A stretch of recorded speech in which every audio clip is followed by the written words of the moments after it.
Now, the very next step I would recommend following here isn't actually investing the money that you deposited. Instead, it's leveraging the paper trade feature. This lets you practice with paper money before you actually invest real money, and it's a great way to familiarize yourself with the app. So to access that, what you're going to do is click on the menu icon here over on the right. You're going to click on the More button, and then from this screen here, if we scroll down, we can see that we have the option for paper trade. So we're going to click here on paper trade, and this is going to bring you to the paper trading section of the app. Now, by default, you have $100,000 to invest with, but you can actually change this to a more realistic figure by clicking on this little icon here.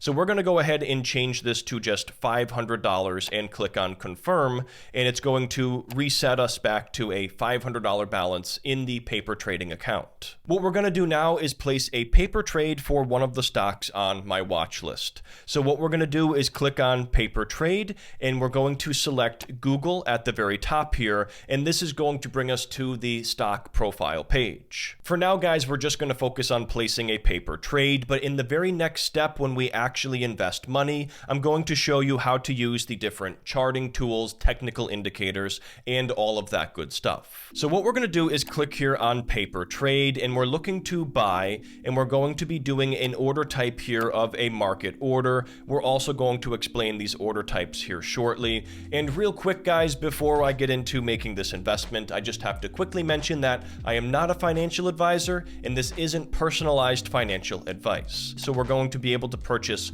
one share, and it shows the current share price at the top. The time in force is set to today, so it's going to be an order that is valid for today's trading day. And then if everything looks good, we're going to click on the paper trade button.